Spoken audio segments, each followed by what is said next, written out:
Valve, filter, and pressure regulator. Okay, so we'll show you that out here. It goes through here, comes out here, and this is your flush valve. That's it. So when you have something with the check valve, this is as simple as it is. And normally you're going to space these at 12 or 18 inches apart. But the other thing I want to show you, so you see this put together, right? And it's like, oh, okay, I can do that. And I'm sure you've used different types of probably fittings, right? You've probably used these, I'm sure, or a few of these. So these have been around like 50 years, and they're still around, still people using them and struggling to put them together so they can make this system. We have a little different fitting. It's actually made for the tool. So the tool that you use will help you put the fitting in here. But I'm not going to let you just sit there. We're going to pick where you guys pick up plastic. And then what you'll do is you're going to take this guy. I usually keep my other hand away from it, but there's a technique for everything. So you don't want to twist it. Now I just did this 2 days ago, and I told them don't twist it. And that's what we're doing. Okay, so don't twist it. And then you come back and you rock this. Now, where it has to go is right to the center. If it doesn't touch the center, you're not done. Okay. So, up to you. If anybody wants gloves, throw them on now. If you don't, it's okay. All right? No?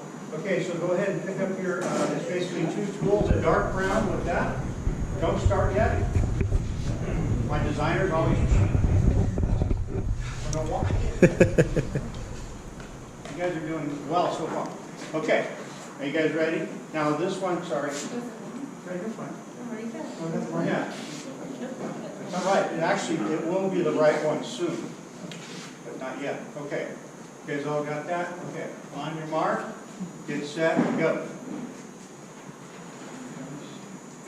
Just be careful. CLCA takes all liability. They're our sponsors. How's it coming? This is just one fitting. And remember, there's going to be thousands of fittings in the field. But you're getting it. Hey, not bad. That's not bad. Anybody made it to the center yet? Now we can go eat now. Yeah, that's getting pretty dang close. But the other thing that happens is when you don't get it on all the way, what happens in the field though? Sometimes they blow off. I've seen it. Whenever, especially the temperature's a little warm. Okay, let's stop. That's enough. All right. So let's see yours. Yours, you got started, which isn't bad, but you felt that it's tough. It's really difficult. Now this one, you got it on, but you bent it like 28 times. This one's not bad either. So it's not bad, but nobody made it the whole way. All right. So next up, we're going to go. Now this one I'm going to give you a little bit of a head start on. So this is called a fittings tool. Wranglers are real clever. They call it what it is. Fittings tool. Drip line. So it makes it pretty easy. So what you'll do is you'll take the fitting with this, right? So it's got like a little round part. And then you'll see before you start, you see there's 2 lines. Put it on the outside. See, I said before you start. Can you see that? You put it down too low and you can't get it out. Very hard. So right there where that ring is, inside the ring, and snap it. That's too far down. That would be made for like a T. There's one done. Done, done, done, and done. And the way you take it out is you just sort of do this like that. Yeah, perfect. Nice job. Do you have any swaggy kind of thing? I think they all won. Oh. A really good thing to do is by putting in a check valve, what it does is when you turn off the system like on a slope, every single emitter goes off at the same time. They all turn off. If you're in a non-check valve, not like that. You get different amounts of water at different points on a slope. But a lot think it's just for a slope. It's not just for a slope, it's for flat areas too. You guys ever seen air relief valves with the boxes and everything? Air relief valve is for non-check. So every time you turn those on, there's air in the system because they drain, and then it's got to blow the air out, right? So the one that's more of a copper code, that's the one with the check valve. It doesn't need an air relief valve. So you're going to have, that saves quite a bit of money. So for every valve, you don't need air relief valve. So there is a lot to it. You know, I think there's a lot to doing proper design. But we have a lot of details that actually, you can build something off the detail. Where a lot of details from, I don't want to say it, but from designer plans, you can't build it. Like if you went to the counter and tried to build something, you just couldn't do it. With these details, you can. If you guys ever need those, I can find a way to get them to you. Rainbird's website is absolutely awesome in terms of resources. Whether yeah, there's all point source. So you can see on this side has a check, they're patterned. So they hold the check valve, and on that side is what Rainbird's regular years, right? Just a regular. So the main one I want you to look at, you can look at these, by the way, aren't even on. So I'll turn these on in a second. Let's turn this one off. We'll turn this off. So this is off, but it's not really, right? So even though it's off, this has to come down. Pressure. Right, there's still pressure in the line. So as long as there's pressure in the line, you should be getting the same amount of water right on every one of those. So, unless I didn't turn that on. It takes a while. Yeah, usually when I think. So, look on this side. Are they off? Nice to meet you. Same here, one. Every single one. Rip it up. So yeah, so this, you'll see has almost the exact same amount of water like it's supposed to. Now think about it, you waste, like, if you do it like this on a little slope even, you waste thousands and thousands of gallons of water all the time you run it. And the reason is, right, because this isn't running. This is barely running, and this will run probably for the next half hour to an hour. So anyway, anybody have questions on that part? It's pretty straightforward. You can pretty much tell.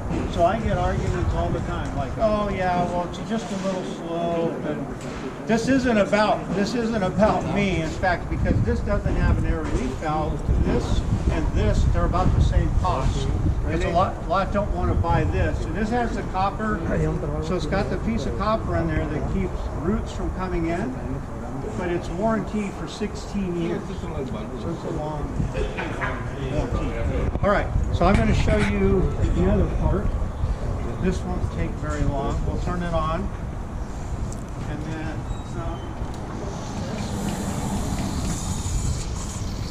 so when this is running, those are still going to run. I don't have it like 100% perfect. But on these, you'll be able to see, I'll turn this off already, but at 2 gallons per hour, these fill up a lot faster, right? Because these emitters don't put out as much water. And then, while we're looking at that, so that's off, but we still have pressure. And I turned that on, because it's a whole separate unit. Okay, so, and by the way, it's a little trick. I have steel rods in this whole thing. So there's steel inside. That way we get a nice looking display, right? Instead of like this. Is this 0.6 gallons per hour? That is actually, these are actually at 2 gallons per hour. Oh, this is 0.6, yes. Yeah. We have, and now we just added a 0.4. So the 0.4 is actually sort of what Lauren was talking about when you get heavier soils and it's hard to absorb the water. So we have flow rates that are lower now. We just added. So what's a 0.6 and 0.4? It's the precipitation. 0.6 is the Gallons a minute. It's actually gallons per hour. per hour. Yeah. So it means a little more than half a gallon per hour. Is that correct? Less. Yeah, it's a little bit less.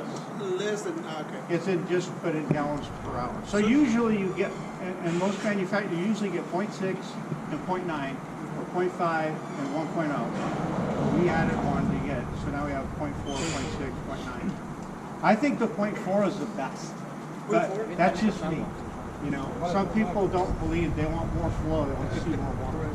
Okay, last but not least, so this is something we added. This won an award just recently. It's actually won first place in the whole U.S.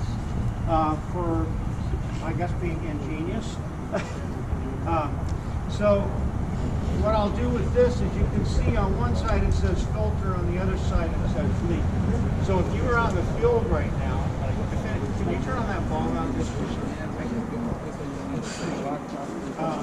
So I'm going to go ahead and I'm going to turn this on. Now granted, we don't have that much, we're not going to have that much flow here. It starts off even showing 5. This is going to be maybe 1 gallon a minute if you're lucky.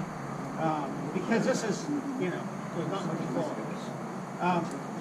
See, this is very manual, right? So let's say we have about 1 gallon, okay? Now, we're going to simulate a leak. Anybody want to simulate, open this a second? I'll stand back. Yeah, and watch that while after we do this. Yep. Okay, so what does it say? Yeah, so anything